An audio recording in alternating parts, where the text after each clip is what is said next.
Welcome once again to Chalk Talk. I'm Chris Love. And I'm Katie Nastro. We're here for a very special on-location episode of Chalk Talk. Eric Stork has been traveling the world training for his 49er campaign, and hopefully he is asleep right now, resting up after a long trip home. So Katie, thank you very much for filling in. No, thank you for having me.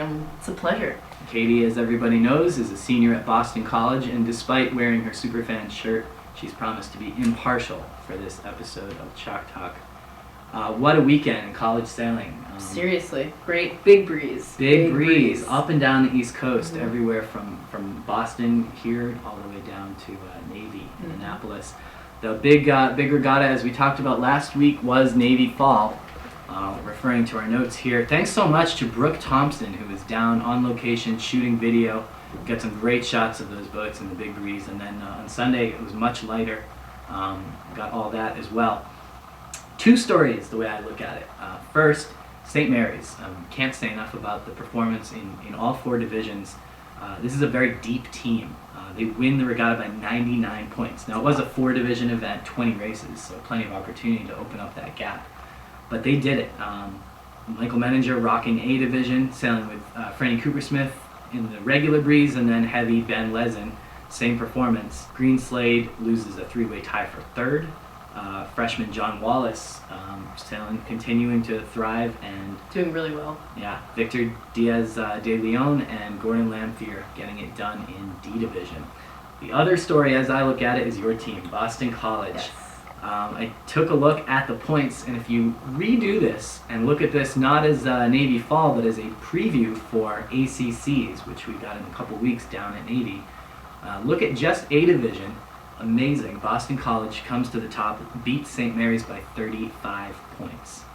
Now they sailed Annie Hager in C division in breeze, and freshman Carolyn Naughton in the radio. Yes.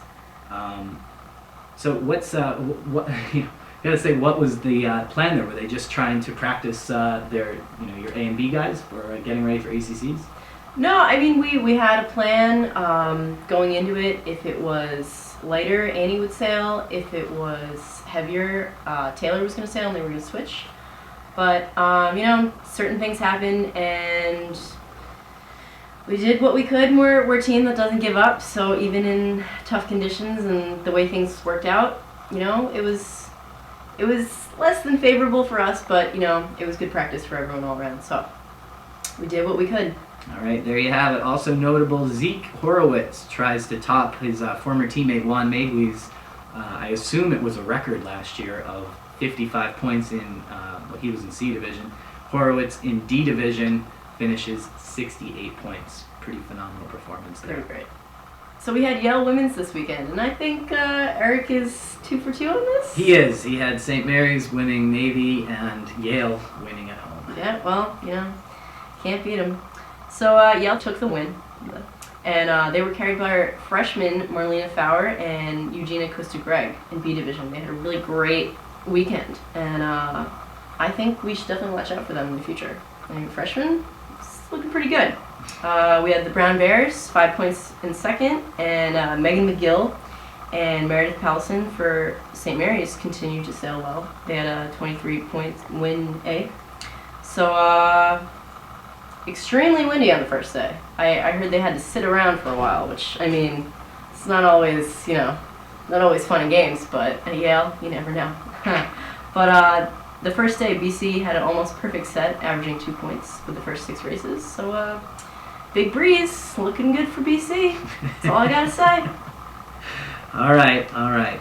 Also this weekend, the Captain Hurst, Stanford freshman Mateo Vargas, and Yale freshman Chris Sailgroove shining in B division, but not enough to top the senior Harvard skippers Allan Palmer and John Stokes. These guys have just been on fire this season. On fire, really. We've been practicing with them a little bit, and they've just been throwing down the hammer when it comes to everything these days. I mean, they're just really doing unbelievable.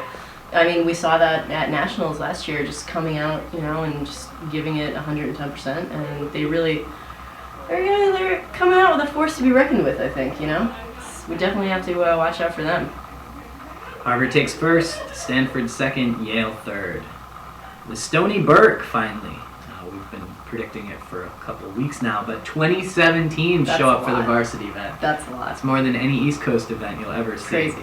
Ryan Sullivan and Keeley Skates from UC Santa Barbara win A Division by 36 points, but Hawaii takes the win, carried by William Peterson and Tani Allman. UCLA finishes second in both divisions and misses the win by only 5 points. UCSB takes the 15-team junior varsity event, winning a combined 10 of the 20 races. Nice. So we also had the MCSA single-handed champs, and Wisco qualifies with first place Andrew Fox, second place Joe Kuchenreiter, and then Minnesota will be sending Matt Thompson, who's in third. And for the women's, we had Minnesota goes 1-2-3, but only two. Allison Pranch? Is that? I think so. Yeah. And Natalie Sin qualified for nationals. So gotta watch out for them too. All right, this coming weekend, looking ahead, we're running low on weekends here left in college sailing, one of the few regular season weekends left. The Hoyt at Brown, and I'm excited. I have plans to attend live in person, shoot some video, and put it up for you Saturday and Sunday night, so Nice. Look for that. This will be a pretty stacked event, it looks like. It definitely will be. We have a lot of great teams. Anissa is going to be stacked. Mesa, we got Stanford coming out, Charleston from SESA. It's gonna be a good regatta. I definitely think so. So talk a little bit about sailing at Brown. I mean, you're a senior. You've presumably been there a few times. Yes, we had a bunch of regattas at Brown last year, and I think one of the crazy things about Brown is it's a harbor, but it's got a river, and then it's got like the bay and the ocean and everything. So it's kind of this weird body of water, but I think it's not a crazy place to sail. There's a lot of constants, like there's no trickiness or anything like that, but the current definitely plays in a big factor, especially when it rains. And I think did we see rain on the forecast? Looks like maybe on Sunday. Yeah. I'm not sure what that's going to do to the weather. Saturday looks beautiful. Sunday, we'll see. So watch out. We're still a few days out, so who knows what's going to happen there. I suppose I should make a prediction. I know you are not going to participate in this part. Eric Stork will be leaving his later. But I decided this before, I'm going to take Boston College. Assuming that Greg sends the same team he sent to Navy, these guys are going to be tough to beat. You can assume away, but I'm not saying anything. That's how I'm going to roll with this. You can try, but you're just going to have to wait and see. Wait and see. Just like I'm going to have to wait and see. So we also have the McMillan Cup at Navy in Navy 44s. I never seen a Navy 44. I assume they're 44 feet long, big boats. We have Mesa and Nisa representing, and it's basically a lot of the maritime, the academy schools and everything. So we have Trinity and UConn, which should be cool. And we also have the Catherine Hammond at University of Texas. And interesting about this, in CISA, they have University of Colorado at Boulder, which is a new team this year. That should be interesting. If you look at a map, it actually makes sense to put Colorado in CISA. But good luck to those guys. Yeah, it should be interesting to see how that plays out. Also here in New England, the Stu Nelson Women at Connecticut. This is another school that I think, or another venue you probably have a bit of experience in. Yes, a bit of experience. The Crazy Thames River. Yeah, that river, man, it can break your heart. It can break your heart. It is shifty as I don't even know. I got nothing. You can go out, you can have a perfect race, and then the next set, hand of God, slapping you across the face. So it'll test you, but I think if you can really read the shifts and just have that steady Eddie mentality, it's not a bad place to sail at all. I actually like sailing con. It's pretty cool. All right, and a pretty stacked lineup here. Nisa's bringing Con, BC, Yale, Brown, Harvard, Tufts, Dartmouth, URI, Coast Guard, Vermont, MIT, and Boston U. Visiting schools, Hobart, William Smith, I suppose, Fordham, Navy, St. Mary's, and you've also got Stanford and Eckerd in town. Definitely stacked. Definitely stacked. This is going to be a really good regatta. It's going to be really good pre-ACC regatta, I think. And there's a lot of people to watch out for, and a lot of people from last week's regatta that did really well. So, should see how that plays out. Hard to make a prediction here. I'm gonna go with Yale, coming off of their win. They've proven they can do it in any conditions, and so not knowing what we're gonna get at con, I think that's a pretty safe bet. Okay. And we also have Cal Maritime representing Team USA in La Rochelle, France, this weekend for the Student Yachting World Cup. So good luck to them. Good luck. Finally, the dry suit contest you've been hearing so much about. It's closing on October 31st. So far, there's only one entry up. I know everyone else is saving them. They don't want to let it out too early. Yeah. But take a look at Andrew Mokes' entry. Yeah, it's pretty good. Hi, I'm Andrew Mokes, and I need a new dry suit, because all my previous attempts at making my own dry suit have, well, pretty much failed. I would buy my own dry suit, but it would cost me an arm and a leg.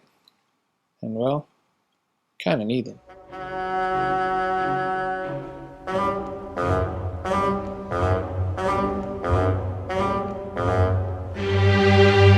As the weather gets colder, we try to bundle up, but seeing as I don't have a dry suit, I get a little cold.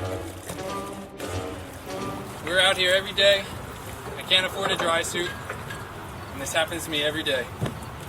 So please, US Sailing, give me a free dry suit. Pretty good, but do you think you can top it? Do you? Yeah, I was thinking about making one, but I already have a dry suit, and this kid obviously needs a dry suit, so I don't really want him, wearing his boxer briefs sailing anymore. It looks kind of weird. So yeah, no, I